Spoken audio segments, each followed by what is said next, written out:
Ryback Show starts now. Welcome to the Ryback Show Live, presented by Feed Me More Nutrition. I am the big guy, Ryback. Thank you for joining me this fine Sunday, ladies and gentlemen.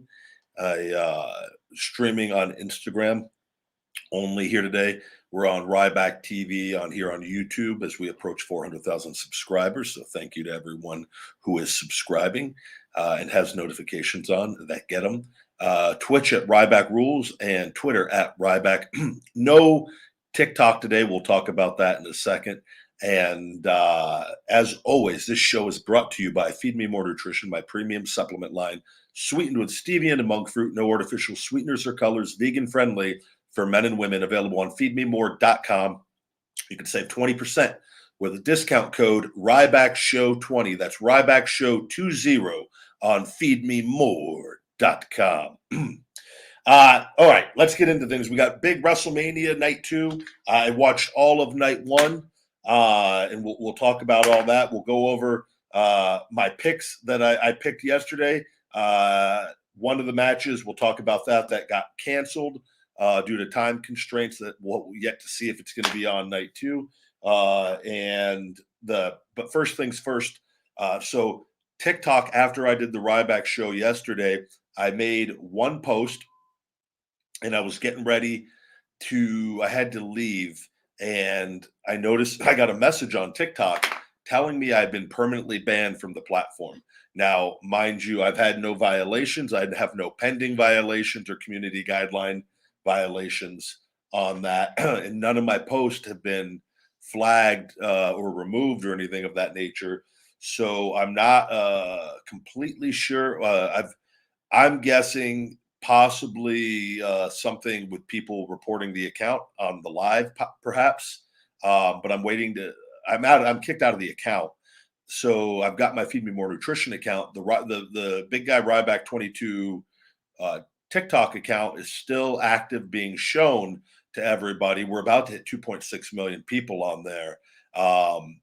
And it's just frustrating, but I have reached out to them on every social platform and through every email that I had on their contact. And also there's a contact form to appeal the ban that I had to submit. I did that this morning. I found that and was able to submit that this morning. That their TikTok support on Twitter got back to me finally yesterday and just asked what my account was. I gave them the account, and then they came back with a standard message saying, oh, you have to fill out an appeal, even though they know I'm locked out of my account. So then I had to go find out, how do you send an appeal when you can't get into your account?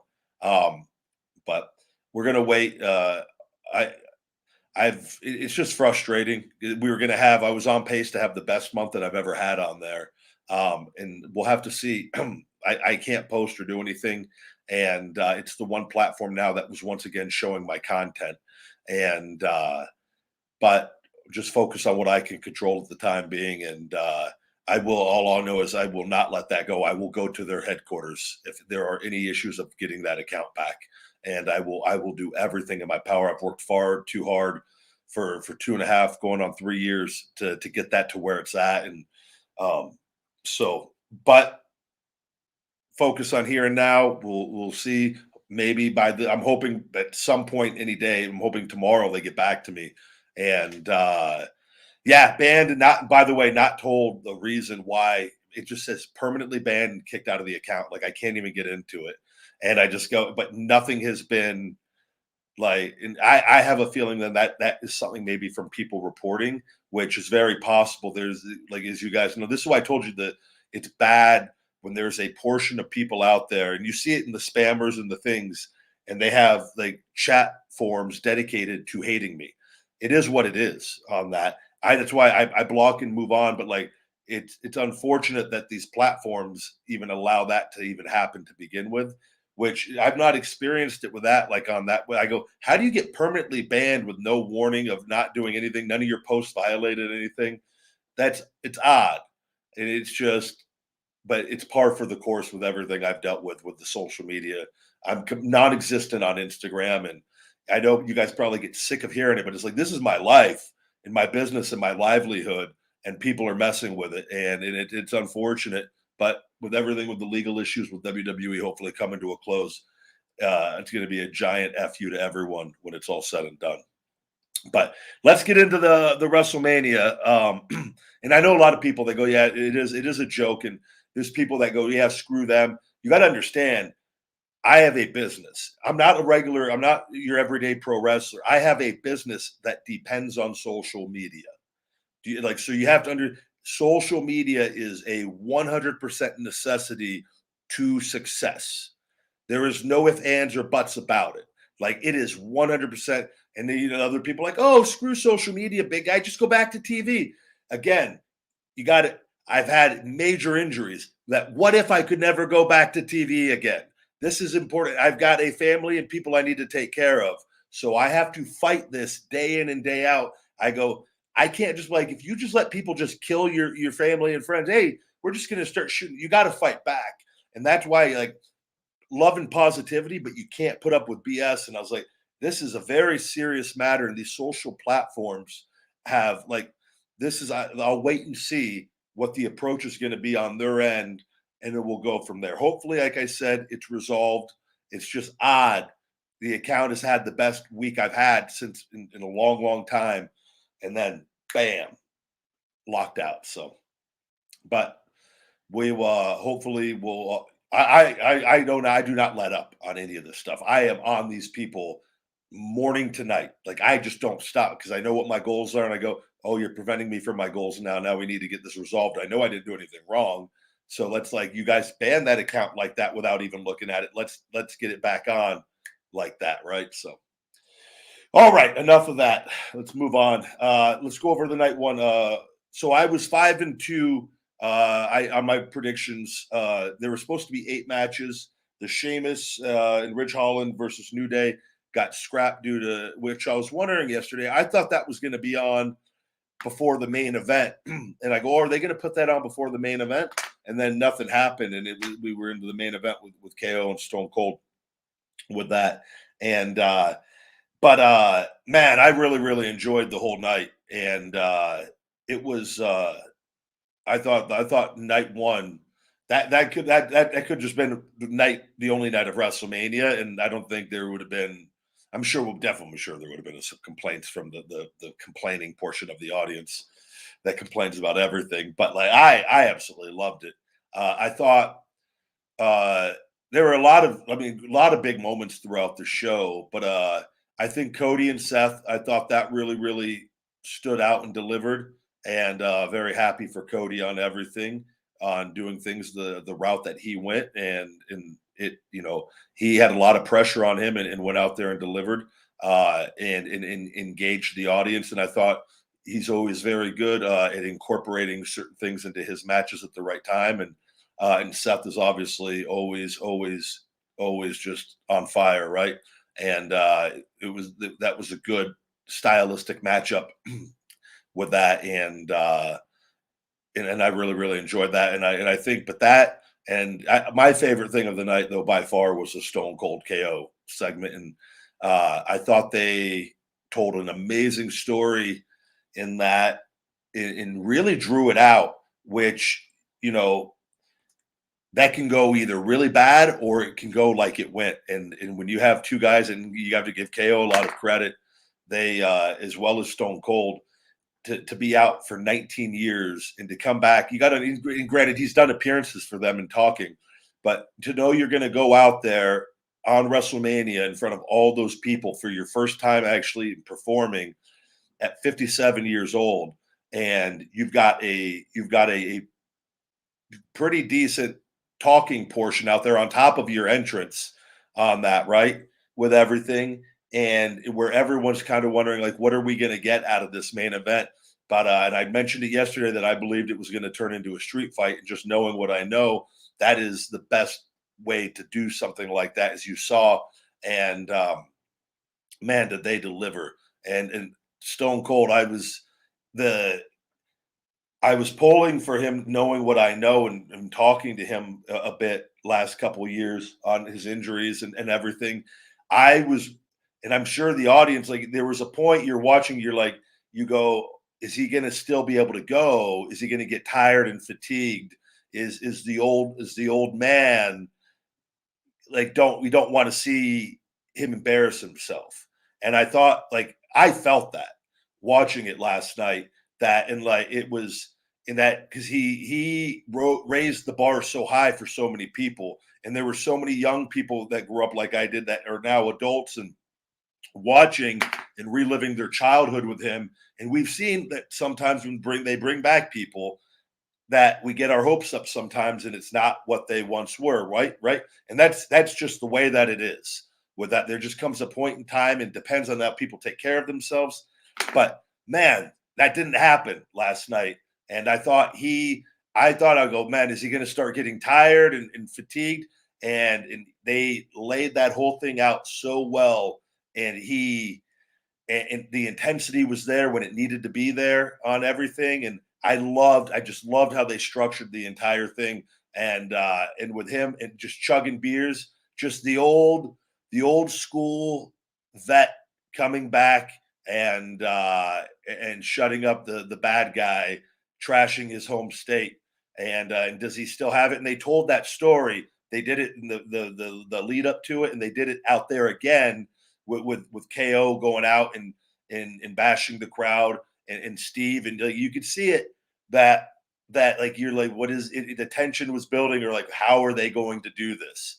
Are they gonna, like, how? And they did it, and they told that story, and I thought it was the perfect way to end night one of WrestleMania with Stone Cold and the beers, and um, everything looked great. Everything looked great, and I'm so happy for him, man. So happy for him. He and everyone out there. There were a lot of big moments throughout the night with that, and we could talk about that more. I'm gonna hear throughout the show, and I'll answer your questions if you have particular questions, because I did see the whole thing on all of that. And but I'm gonna go over my picks for night two here first for you, my predictions, which I'll be watching again tonight. And I was 5-2 yesterday, so I have a winning record on my picks. So if you're going to place your bets, you have a good chance of winning. I have no inside information. I'm not talking to any. I'm not messaging the producers asking for the results, so I could place sports bets online. This is just what I think, knowing what I know about the pro wrestling business. And I even said yesterday that I said I was pulling for the Mysterios, and I go, but I told you guys on here, I go, and I picked them because I wanted to put good energy out there for them. But I go, there's a good chance that Vince has the heels win, so that so they can't have the father son moment in the ring. And it's sure, goddamn it, sure enough, he did it. So so I was wrong on that, and I was wrong on the Ronda Rousey thing, and that match was done very well as well with that. I love Ronda, and with everything, and Charlotte, and both great. So all right, night one. Night two here, predictions from the big guy Ryback. We have Bobby Lashley coming back to face Omos. And I think this is a thing with Lashley with his injuries. They're getting him back. Got him onto WrestleMania, where maybe they thought he wasn't going to be on Mania. And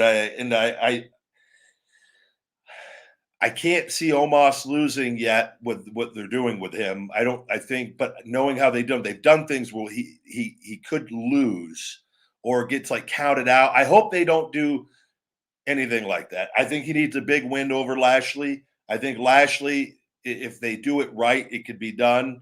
But it wouldn't shock me if Omos lost, though, knowing, and then on Raw he's destroying another tag team.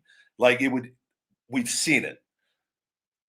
But I feel like they're going to do good business on this, and Omos is going to continue to build up an undefeated streak, and Lashley, and it's going to that's a huge win for him, defeating the former WWE champion. Pat McAfee versus Austin Theory.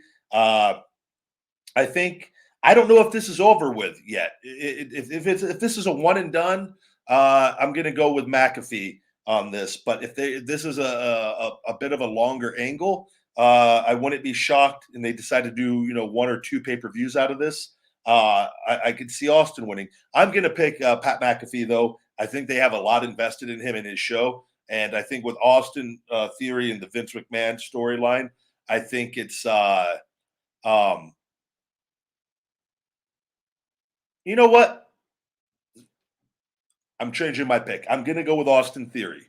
I think that he could, McAfee being the commentator, I'm going to go with Austin because I think there's a better chance. I think he needs a win right here in Mania. And I think that McAfee's the guy. He's known. He does his commentary in his show. He's not a regular performer. He has an out on that. So I'm going to go with Austin Theory on that, my final pick. Sami Zayn, Johnny Knoxville, anything goes. This is a tough one. Knoxville's gotten the best of him a lot here. I want to see Sami Zayn come out on top. And yeah, I'm gonna go Zayn tonight. He needs a win on this and over Knoxville. And even though that's all entertainment, but I'm going Zayn. Edge versus AJ Styles. I think Edge pulls this one off, and he has the momentum going at the moment. I feel like AJ maybe doesn't have the momentum going, and things are. I don't want to say stale or anything of that nature because he's awesome, right? But I think Edge, with everything that I think Edge gets the win tonight on this. The big women's tag team championship match with Queen Zelina, Carmella, Sasha Banks, Naomi versus Ripley, Liv Morgan, and Natalya Shayna. This one, I'm not too caught up on anything going on, but I'm going to go with Sasha and Naomi getting the big win in Dallas tonight on that one. Tag team championship, RK Bro, the champions versus Street Profits versus the Alpha Academy. I think we see RK Bro retain their titles tonight. I think big money is with them in merchandising, and Randy has a pretty good track record of getting big wins. WWE Championship match, Universal Champion versus WWE Champion, Brock versus Roman. I'm going to say Roman is gonna come out champion tonight, and but I think they will obviously protect Brock, and I would not be shocked if there is a surprise afterwards tonight of some sorts because night one was so big and so big by design, and everyone delivered on their end that I go they have to have something even bigger planned for night two, and I don't know what that is. Like I said, I talked yesterday. Is it a surprise appearance by The Rock and they have a stare down with Rock and Roman just to put it out there? Maybe if they can get the deal done for Rock, maybe they have it done already for next year. I don't know. Does Cena come back with Roman again? But I don't see that being the case necessarily. Rock is that, or if they have something else planned, I don't know. They also might not. They might just. It might just be the unification, but it's something I get the feeling that there's going to be something big after this match or something in the match. And but I'm gonna my pick is Roman on that. So that's my night two predictions. We'll see how I fare during after tonight with everything on all of that. Welcome to the show, guys. Everyone, I'm here. Ryback TV. All super chats are brought up on the screen. The big guy Ryback's coffee money. I appreciate everybody joining the live stream on TikTok as well. Sorry, on Instagram. Let's see. Let's get into some questions you guys have. Good to see all of you. Z Wolf says, no, I'm not gay. I love Ryback. Okay, buddy. Congratulations. Yeah, Pat McAfee with an outside help from Michael Cole would be a good finish. I don't know. So I think the Austin Theory needs a win. And the more that I'm thinking about this, with everything you're doing the angle with Vince, and you need wins. You need big wins, and they truly do matter in being able to play those roles at the right time.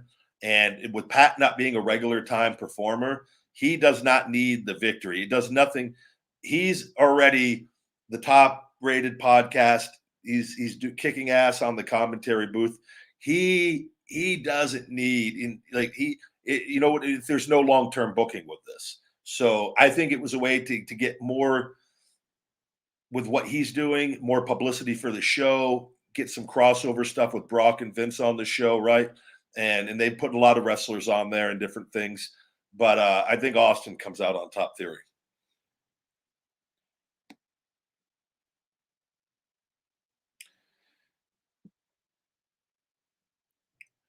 Uh, why are you using cheap headphones? I love these. I actually have probably 10 of these things all throughout the house. I've used all the expensive headphones, and I actually have one other pair that I use sometimes. Uh, I go through headphones quite a lot, and I ordered these a long time ago after I went through like 5 or 6 pairs of the Beats, and the sound quality on these, I can't tell a difference. Hey, thank you, Emily, but we're gonna have to put you in timeout, please. No spamming the chat. And but I don't look at anything as cheap if they work really well. And honestly, the quality of these is no different than the Beats by Dre.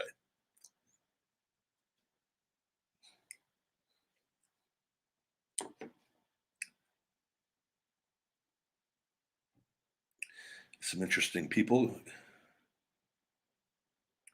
Hello, hello, hello.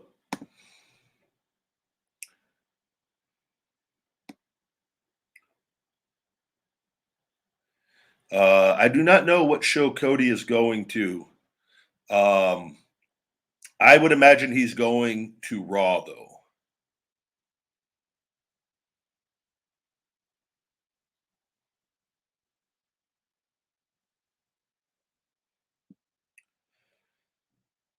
Yeah, I don't know Stone Cold as far as I don't know. He clearly looked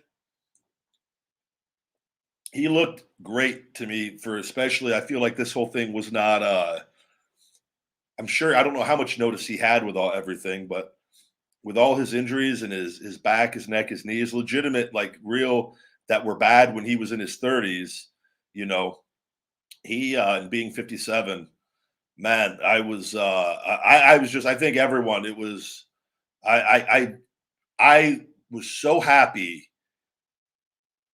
and I felt like I could relate in a way of like what and because it's not my situation though my situation's different and but like it just happy knowing him and him getting closure to go out and delivering. I'm telling you that is such a high pressured situation of being out for that long and closing out a WrestleMania like that, man. But if there's anyone that could have done it, it was Steve, and he did it. He did it, and KO did it. Those guys, they both give them all the credit in the world.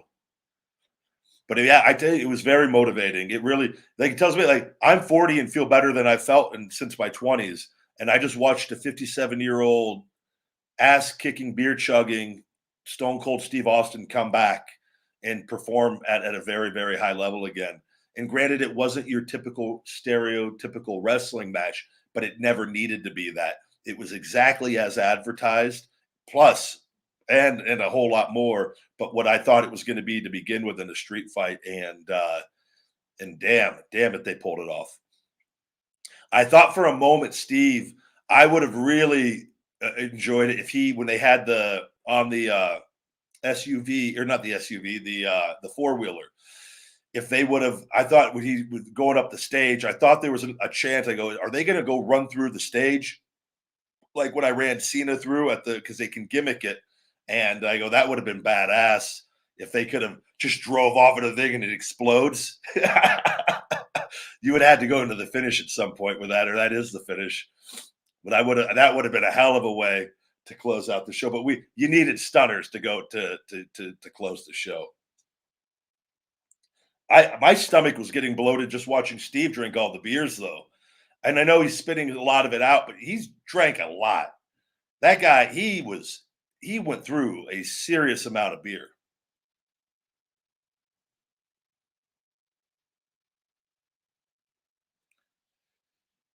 I did not see the Hall of Fame at all. I've not seen. I will see parts of it as time goes on here. I've not seen it though. I've just seen like little clips so far.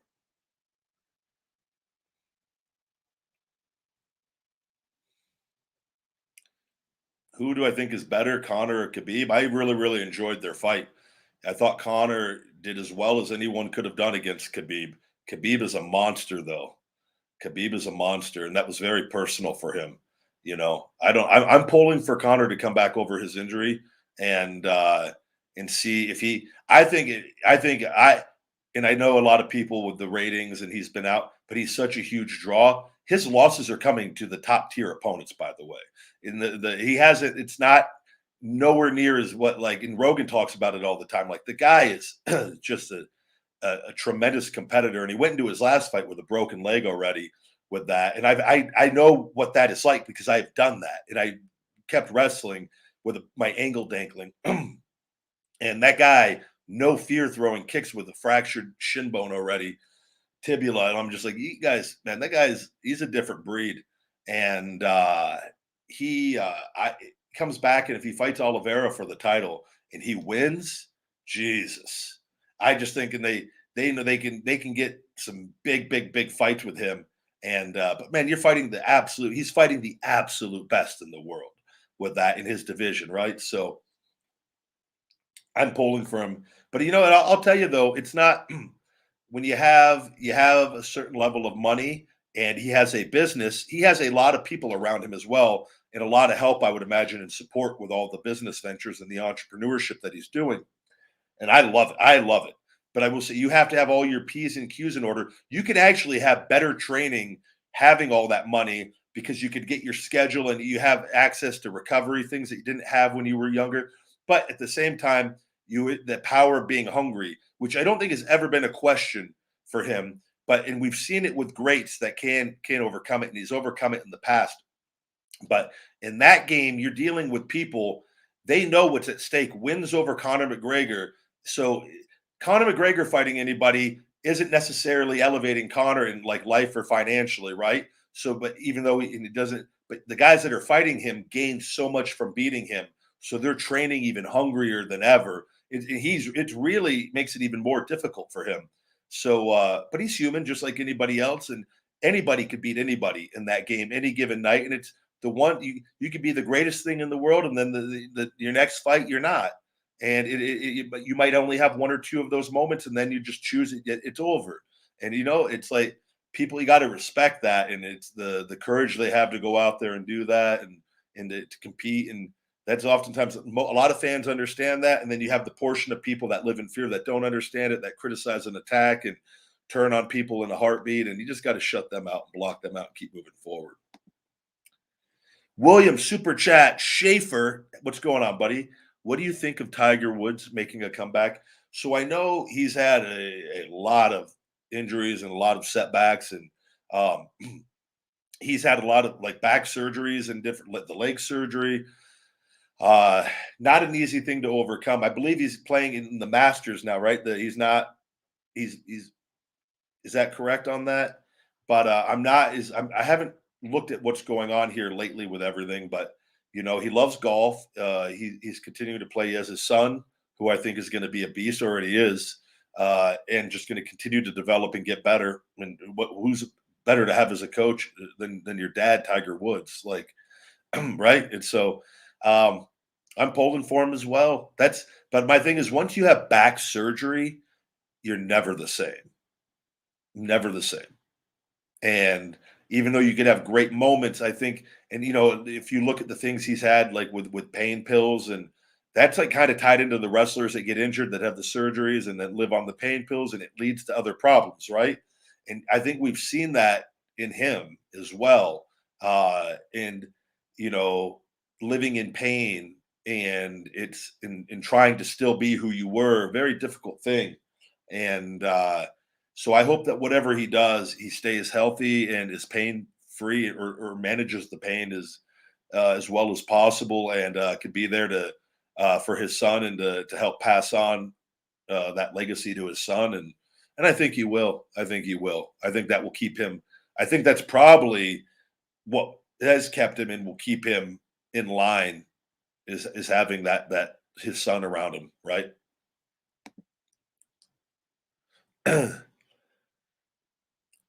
Yeah, if Bray came back, that's a possibility in the main event tonight. Bray coming back, the Fiend. I think that would be huge. I think that would get a WrestleMania night two worthy reaction to close the show. That will compete with night one. And I love that we're even talking about how is that's going to become the new thing. And you always had the Raw and SmackDown little rivalry, which was never really a rivalry, but they talked about a little bit what was the better show, right, and whatnot. But like I think it's now turning into it's going to be the new thing is going to be what night are you on in WrestleMania and that rivalry? Who's going to have the better WrestleMania, night one or night two? I think that's pretty cool. Inside to have a little bit of that competition, like, and then you've got everybody working together to make the show each night better. That to me is really a positive. If that has to be going on already for this because how you just with everyone. I mean, night one kicked ass. That was an overwhelmingly positive pay per view, and I was very happy with it. And I thought the times of the matches were good. Nothing felt like really. I thought the crowd kept its energy for the most part. They didn't die out. That which it can happen very easily on longer shows, and I was really happy with it.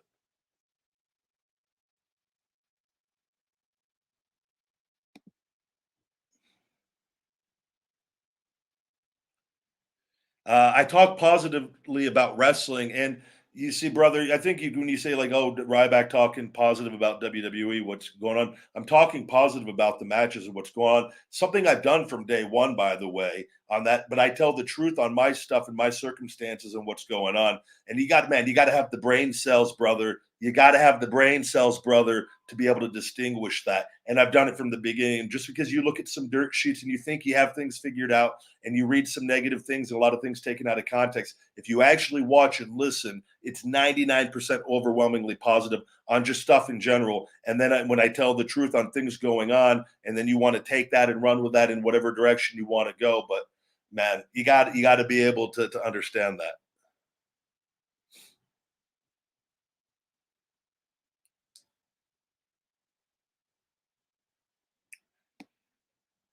I think night two is going to go out there and kick ass as well. I think after night one, I think everyone at the stadium today, I think there's just going to be a uh, that competition is just going to be kind of running through everyone's veins and wanting to.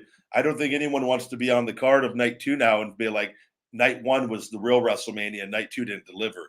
I think that's why I say I think this is gonna turn into a nice little competition within the company on what night of WrestleMania is gonna be the real WrestleMania.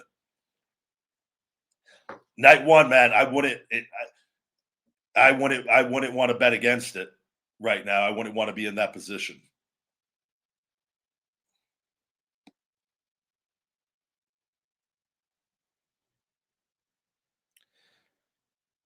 Okay, we've got Timmy G. Good to see you, bud. What was the logic behind having a pyrotechnic go off for your entrance without being visible? And was your entrance something you had creative over? So yeah, that actually, I I don't know. I have mixed feelings on it. I see a lot of the pyro they give a lot of people, and I go, you look, it, either your entrance works or it doesn't work. My entrance worked, and the it was almost like a the sound that it's called a concussion, and it's a loud bang. And when I would shut down and boom, with all of that, the loud boom, and then when I got in the ring and did the hand pound into the when I'd go to the ropes to the hard cam, and the it got reactions. People would go, "Oh!" Like they were. It would catch people either off guard or they were expecting it. It was always got a very good reaction and it fit. And you look at a guy like Stone Cold who doesn't have pyro, but then you look at other people that have this elaborate pyro, and I think it's just dependent on if you need it or not. And I realized when after we got going, I go, "Oh, I don't need pyro. I am the pyro. I'm the pyro. I'm the energy." And that's all plays that just that little sound adds into it. And that was just the way that I chose to interpret it. And and everyone might have different opinions, but I that entrance and that concussion, I had that noise on live events. They were able to bring that to live events where people that had pyro and things, they couldn't use that at live events. So I always had my real entrance, whether it was TV or live events all the time. And so I was always grateful for that, because you always want everything to be as close to TV as possible when you're doing live events. Um, and yeah, they built, my entrance was my entrance. I designed my entrance based off. I came up with all of that, and where I was essentially, I've explained this. It was, I come out and I'm collecting the energy in the arena. Everything with me is energy based, and I would take the energy in the arena, and then I've told you guys, I had to explain this to Vince. Billy Kidman guy, he goes, Vince wants to know why you do your entrance. This was when I was already doing it for quite a while, and I had to explain this to Billy Kidman. I love Billy Kidman. And Billy's looking at me with a shit-eating grin on his face. And he goes, all right, Vince, are you ready for this? and he told Vince, and Vince said, I love it. And like, he just wanted to know, though. Vince just wanted to know why I did what I did. And it was, I essentially go, I'm going out there, I'm collecting the arena, the energy in the arena, and then I am injecting the energy into my quads, and I shut down, and I let the energy take over. And that was the babyface Ryback entrance. That it was the energy of the crowd I thrived off of. And that's where I got the entrance. And that's why I would say, wake up. It's feeding time, as I woke up, because I would shut down and then wake up a different animal, right? So that was the Ryback psychology on the entrance with that. And I came up with that based off the theme music. When I was driving, I listened to it over and over. I go, okay, if I walk out at this point, and you think about these things as they come along. Because if you look at my first entrance on my debut, it wasn't what the entrance was eventually as things got going, right? But that music was a little different, and I was figuring things out. I didn't have the Feed Me More thing yet. I didn't say that yet with all of that. I was doing the hand motion, but I didn't. That stuff comes together, and it just pieced it together, man. And it's a beautiful thing when it comes together and it works.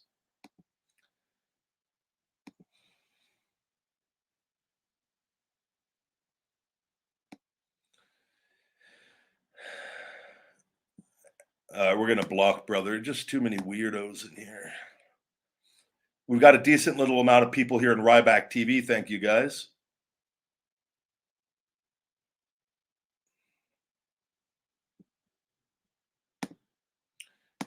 I'm gonna block another person. We've got some real weirdos that come into these damn lives.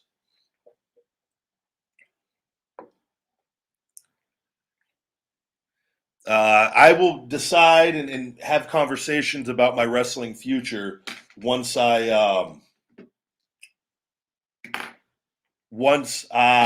have all the legal stuff over with WWE. Sheiky baby, good to see you, my man. Sheiky baby, Iron Sheik, I want you to come in with the big guy. We're gonna do an invite. Hold on. Sheiky baby, I'm not gonna block you yet, my man. People want to see you come into the chat. Let's have a little conversation, Sheiky baby. Have a little conversation. Sheiky baby, click that link onto my StreamYard. I'm gonna come in. We're gonna go one-on-one with the big guy. Appreciate all the love and support, guys. Thank you.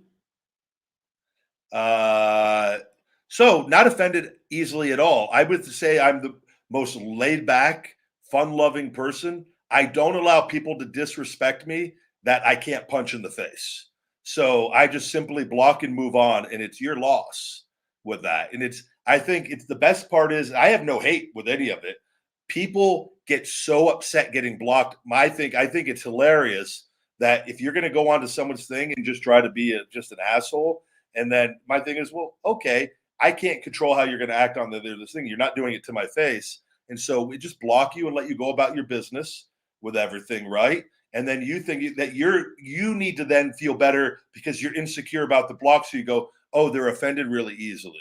No. I just think you're a piece of shit and I can't punch you in the face, so I block you.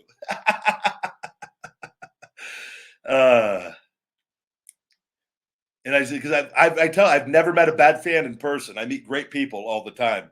But you guys come around on the chats, and that's why you guys all do the same thing. You guys go from wrestler to wrestler, from celebrity to celebrity, and you guys just acting like losers, man. Like if you don't like me, whatever, if I say something you don't like, just leave, man. Go focus on you. Go build a business. Do whatever. but it's like it's a negative loser mindset, and you go from one person to the other, and you're like, you just get blocked after block. Like, what a sad existence. You just like, oh, what did you do? Well, I had 17 Pop Tarts, I drank 13 Mountain Dews, I jerked off 5 times, and I've got blocked by 5 celebrities. Time for bed. Like, come on. Sheiky baby, I need you to come in. That is not Sheiky baby on here. That is a NWO Sheiky baby. I need the authentic Sheiky baby.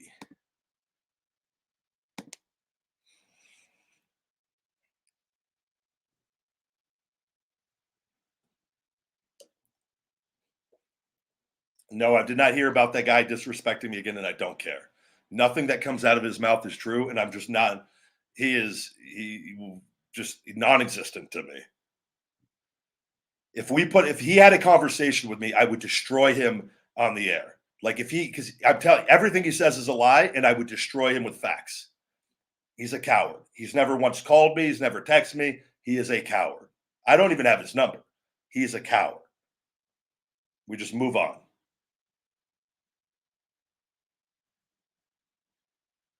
What's going on?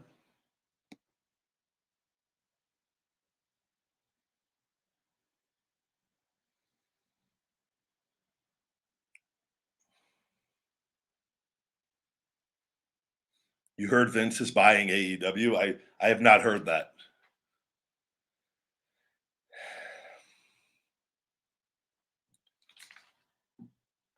That would be quite the thing if Vince bought AEW though, but I don't think that would be the case.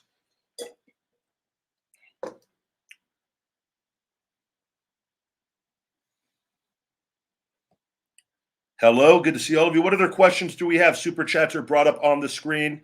We've got 216 live on Ryback TV. Nice little number for live in here. I will be doing a new feeding time video on Tuesday that will come out on Wednesday.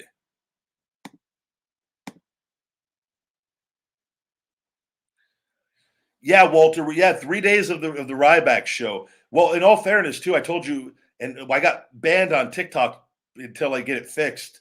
That was making it like we're really motivating because I was going to have my best month ever on there, and the lives really helped me jack up my follower count on there, and as well as the video views.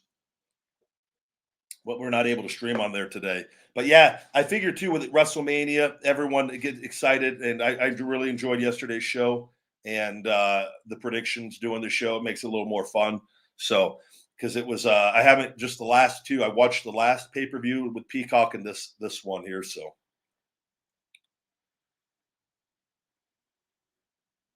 yeah, I talked about the Cody returned. I enjoyed it. I thought it was and I had a feeling they were going to leave everything the same with him, and they did. And because just knowing him, I don't think he would have went back if they changed things too much. And I'm curious to know on the deal that he signed and see if that stuff. I wish they made stuff public knowledge on contracts so other talents. I think all other sports and entertainment, all that stuff is public knowledge. But in pro wrestling, the contracts are hidden, and it's being done on purpose and that's how they get away with paying a lot of people a lot less than they should. And it's one of the things I was really vocal about. Contracts should be public knowledge, but what that does is then empowers other wrestlers that know, like, hey, wait a minute, I'm used more than that guy. I'm like this and that. I should be at least making that. And that is something. It's one of the worst things about the business, in my opinion.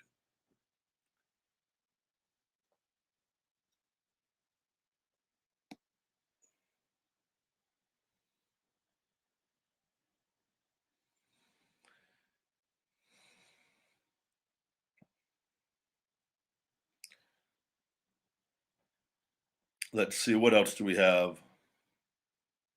The man that owns AEW is richer than WWE owner. That could be wrong. I've heard that as well. I'm not familiar on the statistics of that though.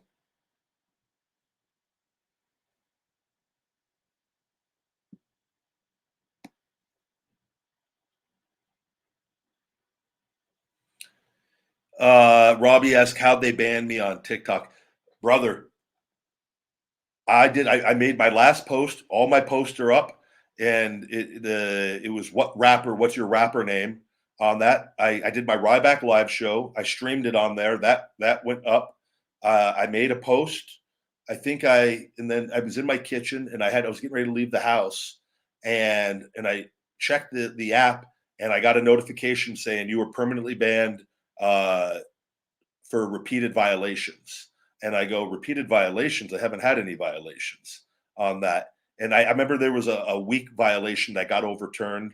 And it comes from people, I think that something happened on a reporting on something. I don't know what that is, but they didn't give me the reason on it. And so then I had to message everything, the emails and I got kind of kicked out of the account. I can't even file an appeal on the account. I had to file an appeal on their website under the section for people that are banned. The account is still up and running. They're showing my content. We're about to hit 2.6 million followers on there, but I'm locked out of it, and I just have my Feed Me More Nutrition account on TikTok. So if you guys want to follow that, I've just been going on that and checking, and I filed an appeal with that account. Even I've not heard back anything yet. And unfortunately, the bad thing about this is sometimes these things could take a bit, and I'm trying to just remain optimistic. I'm like, let's just wait. Let's get into the week and see if they get back. And I had some contacts with them, and I've shot some messages out and seeing if somebody could help me get back into the account, because I can tell you right now, there was nothing that violated any of their guidelines. I've read over their guidelines. I'm familiar with their guidelines. I value that account more than any other account on that. So I've looked at posts. I go, okay, any of these posts, I could see if they did this or that. And I go, no, they would have removed the post, and they haven't. And nothing. It's. I wish I knew, and I wish they would actually give you a specific reason. But like I've said, nothing shocks me anymore. I'm dead on Instagram. Like, my Instagram is completely shot. I mean, I made a post. I got like 30 something views. It was seen by like 87 people after being up for hours with over 1.5 million followers. And you just go, how does that same post gets hundreds of thousands of views on TikTok? It's crazy with that, but I know what's going on. And I share this information.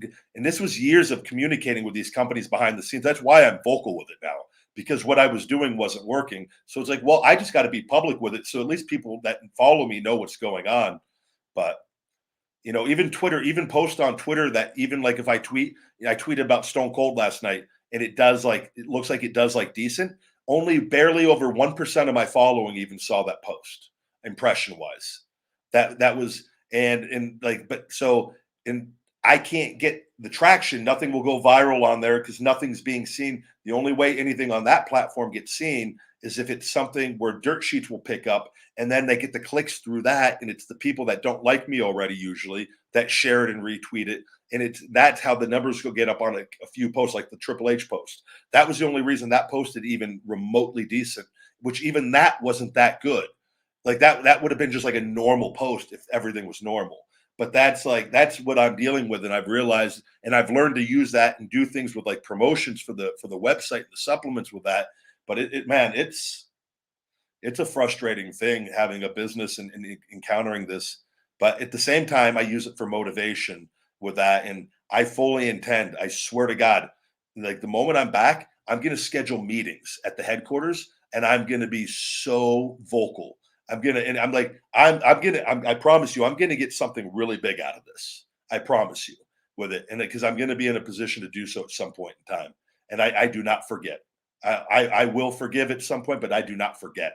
And it is always like, I find a way to get my way, and it might not be right away, but it will happen eventually.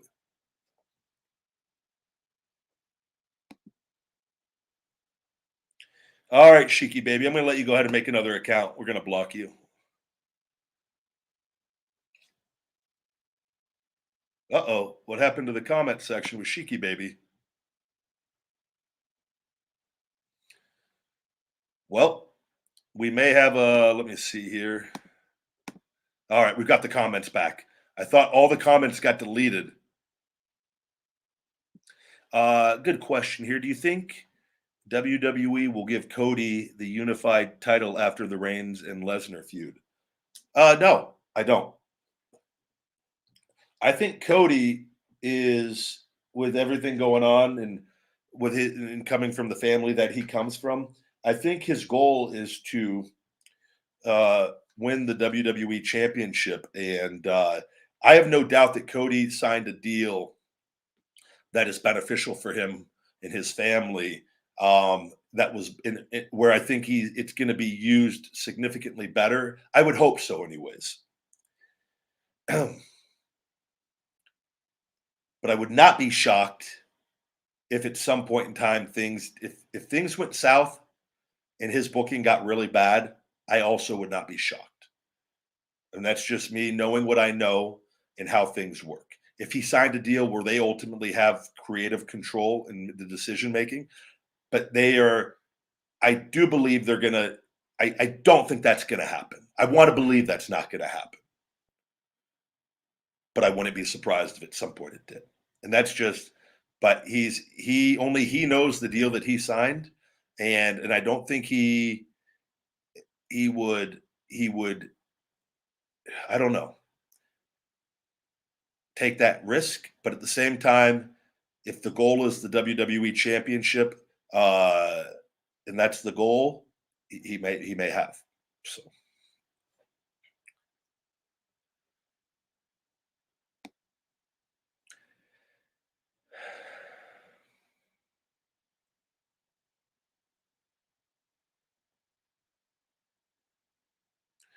let's see, looking for some questions here.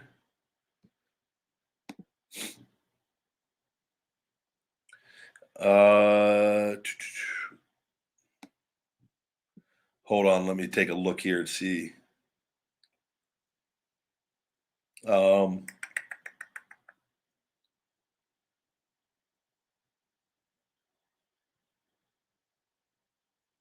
Ryback, leave this stuff alone. Let's talk about Phoenix Marie. What do you think of her? Is she hot?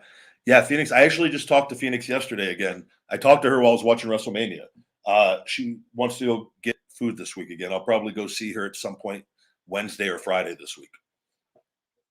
I've known Phoenix for years. And of course, she's a beautiful woman. Everyone. I call her, I go, my sweet little innocent angel. uh, I crack myself up.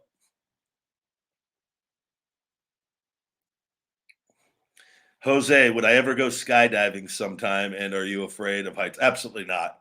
I would not even. I love life too much. I love taking Sophie and little guy, my responsibilities for them. What would happen? You go skydiving and a horrific accident and you die, and my dogs don't have me anymore. What a piece of trash I am, right? Why? Because I'm not happy enough with all the day to day life already. I tell you what, Jose, going and getting a black Starbucks coffee, that's my adrenaline rush. That's my skydiving for the day. I have learned to be so happy with the simplest things. And hold on, we're gonna guys, I don't speak whatever language you're trying to communicate in, so I can't let you spam my chat with that because I don't know what you're saying, but I'm going to assume it's not good. I've learned to be happy with the simple things in life, Jose. So I am a caveman, a Neanderthal living in modern times. I don't. Okay, we've got another. Hold on, give me 1 second. All right, we've got that. We've got both of the spammers, and I don't know what language they're using. Looks like some kind of Saudi Arabian language. Are you tired of the hypocrites who trash WWE for years and eventually go back? People, Ultimate Warrior, Cody, etc. Nope, none of my business, and it's none of yours. People speak the truth, and you guys got to understand too. There's people. You guys, that's a loser mindset. You could feel one way and speak your truth, and then at a different point in time have a different viewpoint if things are different, right? That's very, very possible. And everything like that is a loser mindset, though. That like you guys say, this is what you guys do. Like there's people, like I told you earlier in the chat, that think that like that I just bash WWE all the time. I talk good about WWE and the wrestlers on a lot of things, with that. But you have selective hearing on, you'll choose, you want to think, oh, Ryback only talks bad about WWE. So you're just searching and looking for those things, or the things, that's what you see, because you're on all the wrong places. You're viewing trash websites. You're watching, going to websites by people with very, very low intelligence, that if you saw them in person, you would like, Jesus Christ, I'm actually reading what they're thinking. I'm not even making, like, but you do, and you let them, and then you guys get these weird opinions, and it's like this weird dork culture that, like, just like, you just, man, that's why I block. I have nothing, like, get out of here. And I recognized it when I was a kid, and I went to my first WWE shows. I tell you guys this all the time. I looked at my dad. I go, "What's wrong with all these people?" And he said something, and I'm not even going to repeat it anymore. And with that, but like, they're just mentally off, man, mentally off. And it's like, and there's a ton of great fans and good loving people, but man, those gremlins that are mentally off, I have no time for them. And they're evil. You see it. Why did none of us want it? You see, like, I just saw something with Rhonda, and with people putting out false reports again. And I'll tell you, a lot of that stuff too can come from within the walls of the organization, of people that are jealous and insecure that she comes in and makes a lot of money and gets to do cool things, that are so jealous and insecure, whether it be talent or producers. They leak this negative trash stuff to the dirt sheets so that she has to deal with the hate and the negativity. I swear to God, I've dealt with this from day one. And then I realized, I go, man, this stuff lies just coming out. Then you have to take the time to deal with it in your personal life. And it's stupid. It's the one of the most toxic. This is why I said, like, you got to, I like, and once I'm back, there will be I've got things all set up already on keywords and filters. So I don't see 99% of the negative BS anymore on a lot of it with that. I have no time for that. I'm too busy building and moving forward. I do not want your thoughts anywhere near my energy with that. But like, the key is to just block that stuff out as much as possible and just keep doing cool, good things and living life. And like, but unfortunately, a lot of people are miserable and thrive off of trying to ruin other people's success and happiness and things like that. And it's a horrible thing, man. And it's just a loser mindset. And I just I don't put up with it.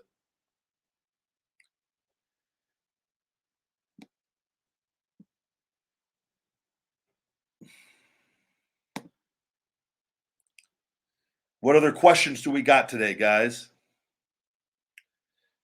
I'm still a wrestler. You never forget how to be a wrestler.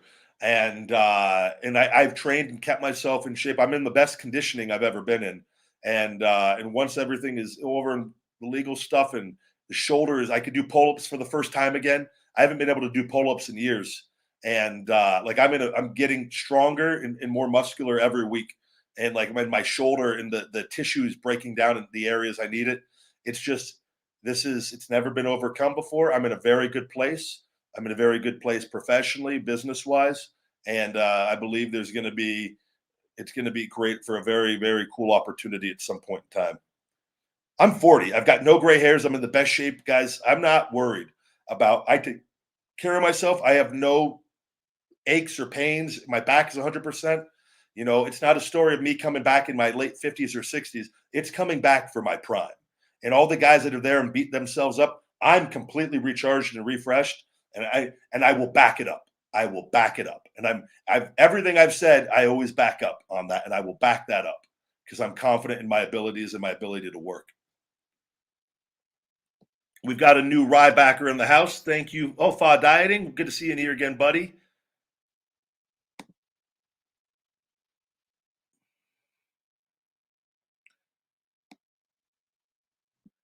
Do you have a shipment to outside of the US? Yeah, we have worldwide shipping with Feed Me More Nutrition on feedmemore.com. $34.99 worldwide shipping. I recommend buying multiple things, and we pay the difference on if the shipping is more. We pay the difference for you on that as well. But shipping to Canada is $19.99, and then right now domestic shipping is $9.99 in the United States. But if your orders are over $125, it's free domestic shipping. And right now, don't forget, guys, I'm giving you guys a free Feed Me More Nutrition premium workout t-shirt. Very, very good quality shirt, guys, for free with your orders on feedmemore.com for the month of April. So go there, check that out. Add the shirt when it pops up on the just select your size on the shirt. We have small through 3XL, and I wear a 3XL myself. But pick whatever size fits you best. And yeah, enjoy.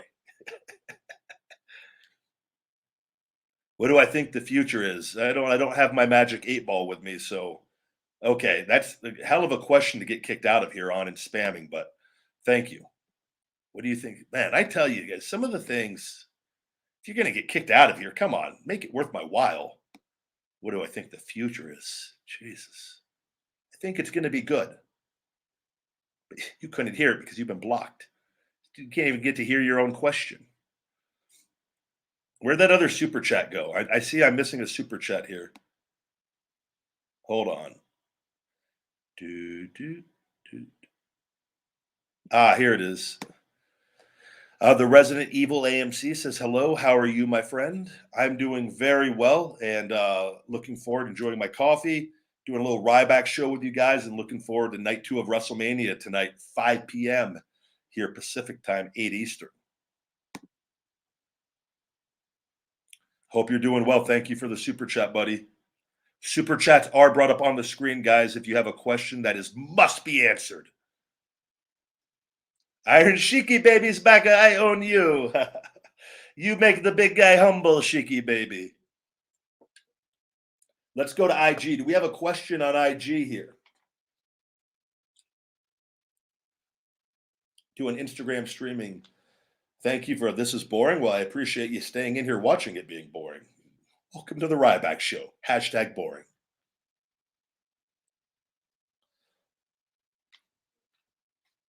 Switch back over to your Pornhub site and go to town on yourself, and I hope you have a good day.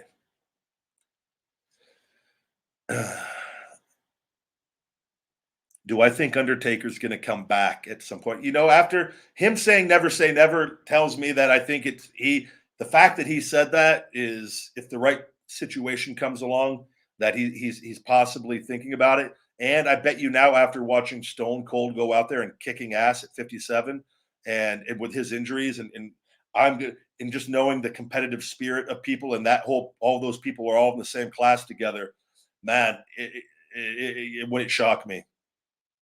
I hope though, Stone Cold, I want to see that as much as I want to see him back on TV. I would prefer that's it as far as physical, because it was. I don't think it could be topped. I thought that was, but you never know. And I know Vince. God damn it, he could still go. We could get 3 more pay-per-views out of Austin. So I don't. But I will tell you this. Last night I thought the perfect way to end the show, this is just me personally, was after stunning Saxton in the ring. I would have loved for Vince McMahon's music to hit and him to come down one last time and to take one last stunner from Steve. And I thought that would have been, but I think that's high risk as well with everything. And Vince doesn't take the best stunners, and so they probably just said, yeah, let's just go the higher percentage route of not having that happen. Shiki baby, good to see you. Okay, easy. We're gonna put you in timeout. Easy on saying you love me, guys. You don't have to spam it while you say it.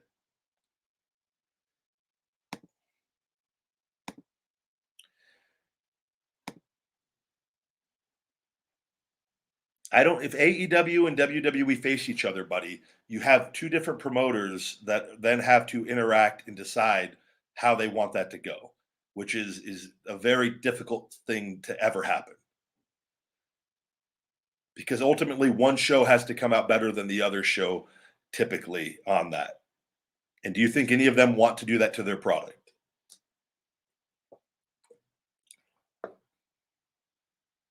South Africa in the house. Hello, hello.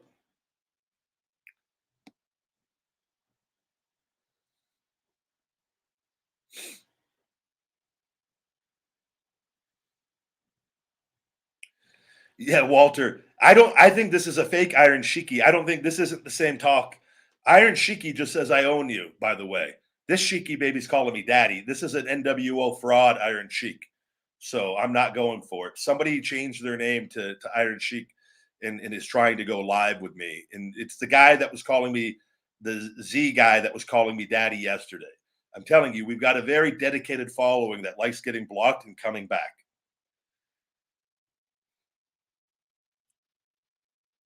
Can you imagine doing these lives once I'm back? And if my account isn't suppressed, we could have a lot of real characters in here.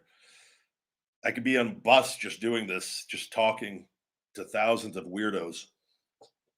And then the cool people that are in here that I've actually like and have a relationship with and look forward to seeing every week.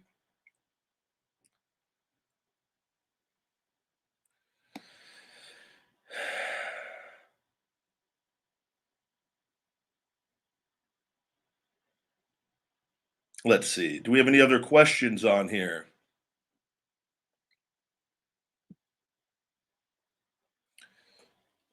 Check out on Instagram. We have any other questions on IG Live? What's going on? Good to see you guys. Welcome to the Ryback Show.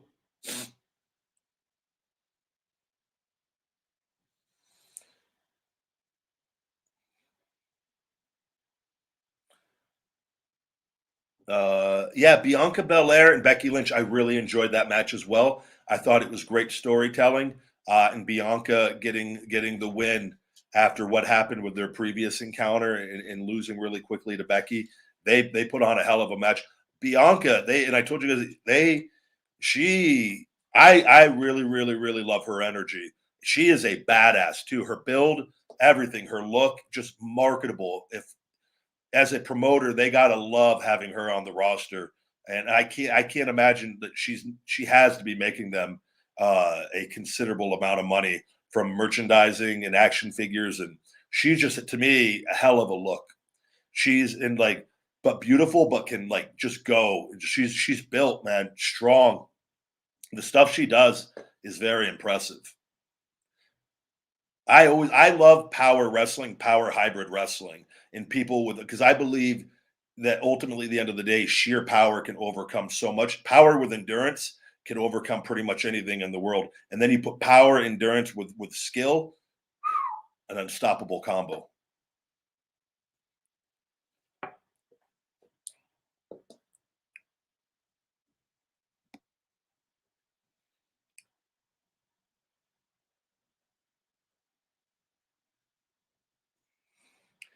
Hey, yo, what are your thoughts on Matt Cardona's run outside of WWE? I love Zach. I think he's doing fantastic. Followed each other. I always loved. I told Zach, I worked with Zach on a live event. The first time I ever got to wrestle him, and I believe I had already turned heel. He was babyface. His booking was not great, and but we got to go out and have a match and had time. And I remember I after the match, he's so good. And what I tell there's guys like there's so much little things that you learn that a lot of wrestlers don't learn unless you're in the system and get taught by legends and people that really have a lot of experience. And if you come from WWE developmental, you usually they send down the legends and you pick up things from them. A lot of guys don't, but if you do, it really can set things apart. Zach was so good at selling.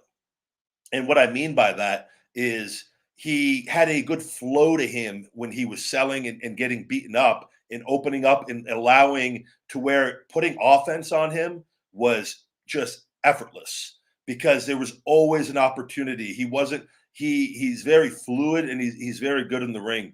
And like it's but the thing with Zach is Zach in WWE we all saw Zach knows how to get himself over with that. And Zach has gotten himself over multiple times, and the system let him down. And we share a similar. He was red hot and got shut down. I was red hot and got shut down with that. And there's nothing you could do when they want to shut it down. There's absolutely you if you go against it, you're not professional. If you do it, then you got then in a portion of the fans' eyes you failed, which is impossible in physical acting with that, right? But I think everything he's done, he's highly motivated, and he left, I think, on terms where he's not being suppressed or being blocked on anything, and he's allowed, and he's going out and kicking ass, man, and doing podcasts and staying active and doing the whole thing. You know, my thing is at the end of the day, with that, you could still do all of that. Okay, you could still do all of that, and if that is your how you go back to those promotions, there's no guarantee they could do the same thing to you all over again. I believe, but I respect it and I love it and I think it's great. I believe if you can become financially successful, and there's various routes to take to success. Sometimes people may not see that, but if you can position yourself through your contract protection wise, and you've been a financial success, which he's done as well, because he has plenty of other things outside of just the wrestling with that is where you could gain some leverage to having more success. But we've seen what happened to EC3. He went out, he went and got himself over, he went back and got booked even worse, I thought. Because you go back to the same nothing, there wasn't nothing, no leverage had changed. So to me, but what Zach has done, he can make a living doing what he's doing and doesn't need to go back to that. I'm shocked Zach isn't at AEW. Personally, I think if he was I think they could be making a lot of money with him. And I think the timing is right, but I don't know. I wouldn't be shocked if he shows back up in WWE again. But I think if I was Zach, I would want to have a year or two run in AEW. I think he will really up his stock more if he can, because he knows how to get himself over. And I think they would be happy with the money he's bringing in, because I believe he can deliver on the merchandising side of things because he hustles on his own time, and he has a massive social media following. And so I think that, like, to me, it never made sense why he wasn't there when Cody was there. I've never asked him. I don't know. I don't get involved in other people's business like that. But and maybe he doesn't want to. Maybe he's just happy being free. Like, because it's a great life being free with that. A lot of times contracts aren't the best thing, but from a fan's perspective, they see a contract, they don't understand that could not be a good thing depending on the contract you're signing. So I'm happy for Zach. I'm happy. I want everyone to be as successful as humanly possible. Got some super chats coming up here. I missed one. Super chat, Ryback, highly qualified, says Ryback. I heard you're making your WWE return soon. I do not know where you heard that. Reveal your source. Gerald Davis, good to see you, buddy. Thank you for the super chat. Aloha, Ryback. Will we get to see you in the big promotions? Your presence is missed. Thank you very much. And I would like to believe at some point in time that is going to be a big yes. First things first is handling this legal situation that's coming to a close, hopefully very, very soon. And then looking at the possibilities of, I've got my eye on something personally that I will keep to myself. And I'm kind of, and we'll go from there with that. But the legal thing I baby steps, that needs to be done. While I'm going to get my merch thing all set up with my website, the new company, got to go fly out there and take a look at things. And I've got everything in place, man, and just one thing at a time. But yeah, it was that is the direction to do what I'm doing with everything. I think I missed another super chat. Got it.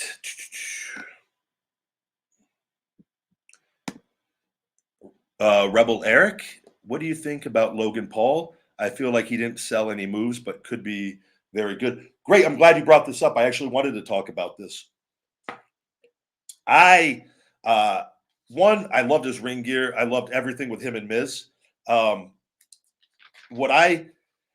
Yes, so you're not incorrect on your assessment on his selling. I think that is something that definitely needs a little bit of working on. Not the easiest thing. It's not the easiest thing to learn in a short period of time.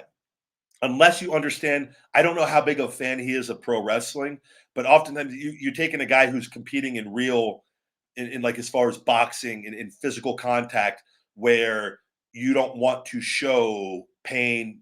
So you're fighting those instincts where you feel like it makes you look weak if you're selling. This is a real thing that happens, and I'm just letting you understand this. And that, like, and you feel very weird. Like if you were to take a fan and get in the ring and you just go and you're just a regular person, not a fan, a regular, and go sell, and they're like, "What's selling?" You're like, "Register the pain," and you're like, "Register the pain," and you're like, "Yeah, I'm gonna do this to you," and you're gonna. The best way, I'll tell you, the best way to teach people though is to really get hit. Bill DeMott taught me this, and I'm very thankful because and he didn't go out of his way to hurt me or anything, and he hit me hard in safe places. But he goes, if you hit a guy hard enough, then you understand, like, your back if you glom a guy across the, and you don't want to do this when you're working guys, but like if you need a guy to sell for you, you got to, and you've got to lay it in a little bit so he has something to sell. And everyone's different on how good they are and all that. Ideally, you want to hit him as light as possible while making it look as real as possible with all of this. But like a guy like him, I know what's going through his mind. You maybe feel like, because there were a few moments in that match where he could have sold far better, but that you're then asking somebody to do that has on very short notice. I thought he did exceptionally well. I think he charisma and the things that he can do. I think that's why they did what they did, and I think they're going to do a Miz Logan Paul match and get another match out of him, if not more. I think he could, if he wanted to do that in more full time or for like a year, like a Ronda schedule. Man, I think it would be beneficial because he has a massive following. That is a good guy and he wants to be there. If he wants to be there to have on, because it ups everybody with his stuff, and he does his podcast and he talks about it, and then that gets more eyes. That's the kind of guy incorporating people like that into the shows to get back some of those casual viewers. Now you got to have a kick-ass show to get them to stay. If not, they tune right out. But it's not a bad thing. And I actually, though, thought that booking wise, if you have Ryback in the production meeting, I ask, and I'm not there, so I don't know what the direction. But if it's, we're gonna do a Miz Logan Paul, we're gonna have them beat. I first of all thought the Mysterio should have won the match and had the father son moment, and had the father son moment, and then left the ring. But to set that up, I thought Miz should have taken the pinfall, but Logan Paul makes a rookie mistake on his first match back, in which cost Miz the match with that, right? Miz is down. Logan Paul, they're small. We call that being small. They're out of the shot. We have the father-son babyface celebration, that cool moment. We get those pictures. We get that crowd, that feel-good moment. Such an opportunity missed with that, in my opinion. And you could have done the same piece of business, which would have made more sense, actually. And I don't know why nobody in that production meeting didn't question Vince on this or bring this up. Maybe they did and he just didn't. I don't know. But then I would have Miz get back to his feet, and everything kind of settles down. Then he turns on Paul and hits him. And people in the audience would go, oh, I get it. Paul cost him the match. Miz is pissed off. But then you have heel Miz, babyface Logan. I don't know if they want that.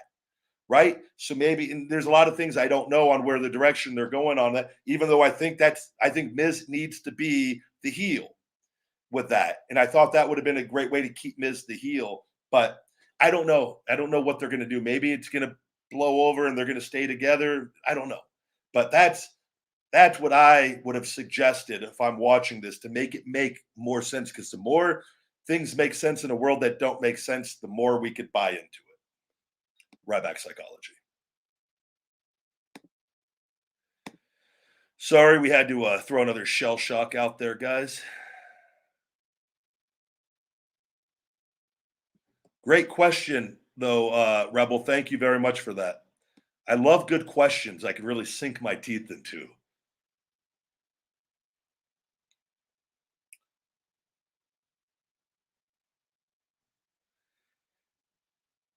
Yeah, Logan at the end on the finish. But I'll tell you what. So, guys, oftentimes this gets rushed because they need camera shots. But so here's my thing: Miz needs to be the one to communicate that to him. And I told people this, like, hey man, if I hit you with my finisher, please just sell it for an extended period of time. Like, if you do that, like, and I would have shown him, like, hey, look, they need this camera shot. So you could still get your face up, you pull yourself up, and you could still register the pain. You could be dazed, you could be confused, and still give me that intense stare down. But you don't need to jump right back to your feet. They should have explained that to him. That is not his fault. That should have come, unless they told him and he just chose not to do it. It looked like he was not told that. And oftentimes things can be rushed and put together, and you forget something. Everyone has their busy schedules, but that's the kind of stuff, taking that extra little step, that I would work with, like, local people. I would communicate my psychology I learned in being in the business, that I want to make the little things, to put little buttons on everything, so there's no leaks in the ship when everything's taking off, right?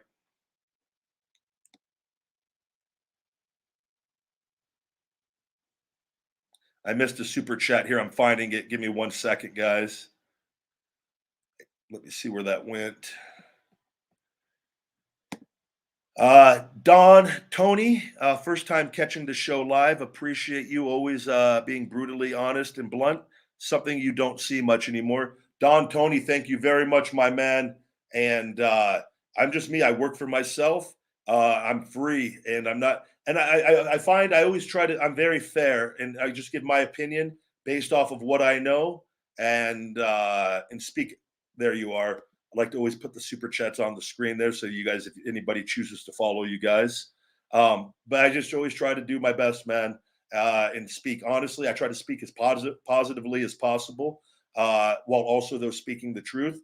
And if it's a personal situation, and sometimes things could be a little negative, I don't harp on them and hold on to it for too long.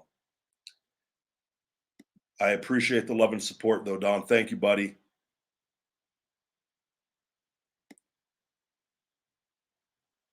Let's see. What other questions do we got going on the Ryback Show? Presented by Feed Me More Nutrition, feedmemore.com.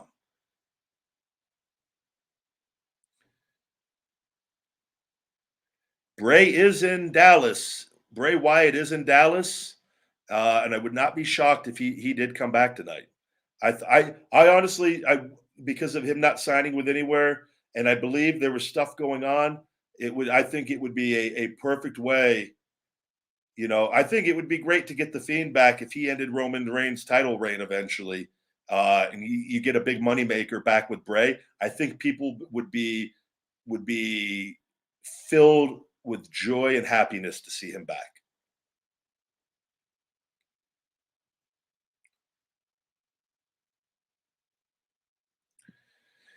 Walter, good question. This might be a weird one, but what shoes do you recommend for walking? I have Asics right now, but with the amount of walking I do, they're done in 4 months before I need a new pair. So, Walter, the pair of shoes that I have switched to, I wear Under Armour. They're very similar to the Under Armour Rock, the Rock shoes, and I bought a bunch of those, but those were like 160, $170. And I was looking, I go, wait, the Under Armour sells the same shoes, just not under the Rock's brand name. This the Under Armour, and like nobody knows that they're the Rock shoes. Like they're just, and I got them because they're really comfortable, and I like them more than the Nike Air Maxes, especially like when working out in those air bubbles. I'd have some of the air bubbles because I'm a fat ass pop on me, and especially when you're lifting heavy weights and stuff. And I go, I got to get away from these. And the Nike Air Maxes were a little too thin for my feet because I've got big fat feet to go with my big fat mouth. And so I like the Under Armour, and I don't know what they're like a cross trainer running shoe, and they are so comfortable and they last. I buy different colors in them, and it's the only pair of shoes I've been wearing the last like 3 years now. Since I wore the Rock ones for like a year and a half, 2 years, and these for a couple years now, and these are only like 50, 60, $70 on it, and so you save at least 100, 120, $130, and it's the same shoe. That's what like so. Great question. Walking, you don't want shoes to wear out, man. My dad is one of those guys. My dad's 73. I was over at my dad's the other day visiting, and I'm just looking at his shoes. His shoes look like they were from 1974. And I don't know what the hell, I don't know why he still has. I've seen him, he's bought new shoes, but he's not wearing those. He's wearing the most rundown, worn out. It looks like he's mowed the lawn of these things 1,005 times. It looks like he's run them all over the concrete and just been run over by multiple cars and just shaken up in dirt and washed off with the hose 1,000 times. And I'm just looking, I'm like, why is he wearing those shoes? Old people are crazy, man. I don't get it. Like I can't do that. But like I know you know what I'm talking about. Family members, they hold on to things like, oh, I love these shoes. I've had them since 1974. They mean a lot to me. I'm like, yeah, but they are disgusting. Put them in a case, frame them, put them in your closet, mount them on the wall, but stop freaking wearing those damn shoes.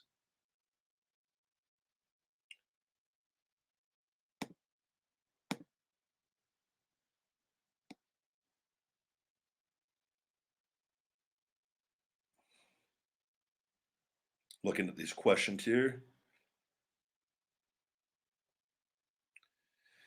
Mike with a good question. Mike Thompson, what's up, man? You got any good delt cable crossover exercises? Cable machines has two stacks of 300 pounds each. It's a legit 5K priced used machine, but my delts aren't activating on workouts. I don't, man. Everyone, we all have different genetics and different strengths and weaknesses. I find though, I don't have that problem, but I find that, and like I'm not training as heavy. I respond, and this is what I'm going to end up doing a workout program. What I want you to focus on is going in the 4 to 6 rep range to failure. I have found this to be the ideal rep range for size and strength. And you get lean by doing your conditioning and your cardio and your dieting. But with this, now when I say 4 to 6 reps, though, I want 4 to 6 reps with a weight that you can control. And whether you're using a machine, whether you're using dumbbells, whether you're using cables, use a mixture of all of them, I believe, and change it up. Do a few weeks with one, go to a few weeks to another, do a couple sets with one, do a couple sets with another. But what you do in something, it's 4 to 6 rep range. Strive every week to get a little bit stronger. And what you do when you want to, where you could do at least 4 reps and no more than 6. So once you're getting to 6 reps and it feels like you could do more, you now need to move up the weight a little bit, right? And I'm telling you, even if it's not perfect, what you're going to find, you're going to start building muscle. But what you don't want to be doing is going using weights with bad form. You want good form with this. And when you're at the top portion, squeezing the muscle, using your mind and focusing on the body part that you're working, it's going through the motions with focus and understanding. I believe in 3 second holds, and you don't need to do a lot of them, even if it's just for a few reps a set, or just on for maybe your last 2 sets, you do it for every rep. But where you really 1, 2, 3 down controlled, 1, 2, 3 down controlled, 1, 2, 3, and squeezing the muscle, it's really going to make a difference. But if what oftentimes, if your muscle doesn't respond and you don't have the best genetics, and I don't know what the diet is like, but you're not, you could be just doing the same thing over and over and over, and you're not building strength. Strength builds muscle when done with correct form. With that, that's how I've been able to stay big without the drugs, because I've always been strong. And it's a blessing. It's a very good thing to have. And when I do that, and it's the one thing I want back more than anything, because it's allowed me so much success with that. But you've gotta be able to continue to build that strength up. And that will do that. Rather, when you go in 12, 15 reps, it's so hard to pinpoint what rep you're going to go to failure on, which high rep training, I still do a few of those in my workouts with that. And I've had to use that when I was really hurt, just to keep going and to make the most of a bad situation. But when you're good and you go and you with control and you're able to start moving weight, and you're not going to hurt yourself if you do it appropriately and work yourself up 4 to 6 reps, my man. I'm telling you, and try to build your strength up every week. And I'm a big believer. I don't like going over 20 sets per body part in once a week with that. I find anywhere between 15 and 20 total sets per body part, when you or more than enough, you can get fantastic results going anywhere from 8, 9, 10 sets if you go maximum intensity and get in and get out with that. And you're going to see your strength continuing to build, and you're going to see your delts start to respond, I believe.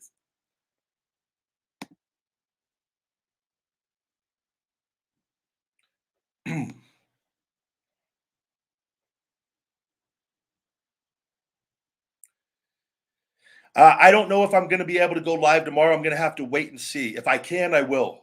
During the week, it sometimes can be a little busier. It all depends on the schedule and what time I get my training done. In my shoulder, because of my shoulder work. It's a lot of this when I'm training. I do a lot of shoulder stuff as well. So, but if I can, I will, guys. But either way, whenever we do the next one, I will recap night 2 of WrestleMania on the next show. With that, guys, we're actually going to wrap up today's. We're at an hour and a half here, and I've got to run. Got to finish up some things before the WrestleMania night 2. I appreciate all the love and support. Thank you for all the super chats today, and please check out my Feed Me More Nutrition line, available on feedmemore.com. Did I miss another super chat? Mike Thompson says, "Thanks for answering my question. Good as help. Good ass help on my workout. High weight, low rep. to failure. Sounds awesome. Thanks, bro. You're very welcome, Mike. I appreciate the super chats. Do that consistently, and I promise you, you're going to start getting results. Give it a little time, 4 to 6 reps to failure on that. But thank you guys. Feed Me More Nutrition on feedmemore.com. You can save 20% with discount code RYBACKSHOW20. We have 13 different supplements, multiple flavors on different things for men and women, vegan friendly. All people could use the supplements on that. And other than that, enjoy WrestleMania Night 2 and stay hungry, my friends. Until next time, feed me more.